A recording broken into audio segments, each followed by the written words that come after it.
Cutting-edge technologies, including advanced satellites, unmanned drone swarms, and AI-powered data analytics, are becoming essential to America's future national security.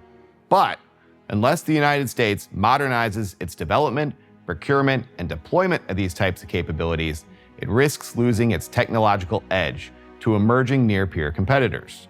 Today, the Pentagon primarily relies on traditional defense contractors to build weapon systems. The entire process is slow, expensive, and risk-averse, often taking years to deliver.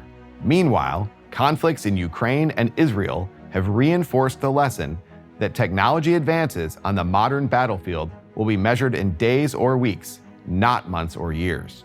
Fortunately for the United States, some 200 venture-backed defense tech startups have been preparing for this new reality since the mid-2000s. These companies represent hundreds of millions of hours of engineering labor outside the traditional defense ecosystem. They are designing, building, and now deploying operational defense products and services using a fundamentally different approach to risk management and cost.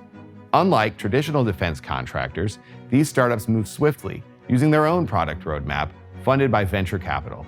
This private investment means the value of every taxpayer dollar can be multiplied by up to 10-fold. Many of these startups, however, stall in what's known as the Valley of Death. As they shift from proof of concept to operational systems, investors demand real traction, contracts, purchase orders, or funding allocations that the Department of Defense often fails to provide. Investors may see early but small demand signals through programs such as Small Business Innovation Research, but there are few paths to reach the tens of millions of dollars in contractual obligations investors would want to see at Series B or Series C venture financings. Now, how many warfighters, ultimately kids from our own neighborhoods serving in uniform, could have been saved in Iraq and Afghanistan had America tapped into our broader technology sector sooner? Are we willing to risk a technological Vietnam where troops' lives and strategic objectives are unduly threatened in future conflicts where competitors use advanced technologies in unexpected and asymmetric ways? It's time to recognize that overly cautious acquisition processes limit innovation and actually increase the risk of delayed and/or inadequate equipment for warfighters. In the 1950s, the U-2 spy plane emerged from only a 2-page proposal and tight government-industry collaboration. That kind of simplicity, without the red tape and risk-averse mindset, is what the United States needs to unleash startups to meet our urgent demands. A critical part of the solution lies in aligning acquisition with private investment. First, we need to expand the Air Force's Strategic Funding Increase program to the entire Department of Defense, double its awards, and eliminate the need for SBA waivers. We should communicate to entrepreneurs, investors, and government acquirers that this is the preferred model to bring the early-stage capabilities of defense-focused startups to operational readiness. Secondly, we should incentivize program officers to back startups.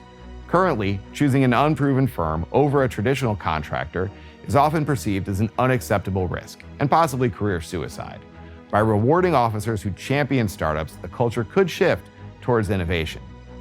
Finally, we should allocate 30 to 50% of the Pentagon's $1.5 billion annual cyber budget to StratFi-like programs.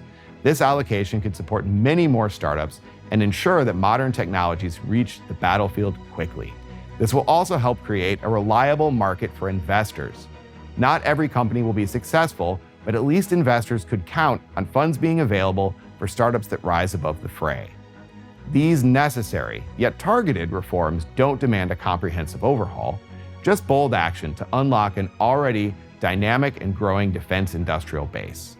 Pentagon partnership with venture-backed startups can help leverage private capital, cut costs, and deliver urgently needed cutting-edge technology to Americans in uniform quickly.